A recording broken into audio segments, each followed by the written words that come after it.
প্রিয় দর্শক, আসসালামু আলাইকুম। দর্শক, যাকে দেখতে পাচ্ছেন তার নাম হচ্ছে উপমা।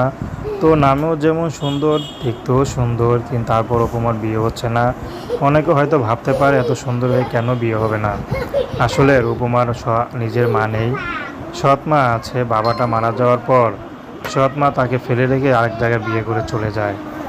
তো বর্তমানে উপমা তার ফুপুর কাছে থাকে।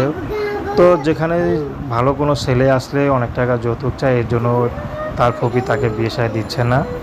তো এর জন্য উপমা এখন নিজে ইউটিউবে এসেছেন। যদি ভালো একটা মানুষ পায় তাহলে বিয়ে শাদী করবে, সে যেমনই হোক হোক, সে বিবাহিত বা বয়স বেশি, তাতে কোনো সমস্যা নেই। যে উপমাকে আপন করে নিতে পারবে, সে যেমনই হোক না কেন, উপমা তাকে বিয়ে করবে। উপমা পড়াশোনা খুব ইচ্ছা ছিল, বেশি পড়তে পারেনি, 7 পর্যন্ত পড়াশোনা করেছে। তো বর্তমান উপমা চাচ্ছে ভালো একটা মানুষ, যে মানুষ সারা জীবন তার পাশে থাকবে, তাকে কখনো ছেড়ে যাবে না। একে একে তো সবাই তাকে ছেড়ে চলে গেল, এখন আছে একমাত্র ফুপি। তো দর্শক, প্রেম ভালোবাসা বিয়ে শাদী আপনাদের ব্যক্তিগত ব্যাপার।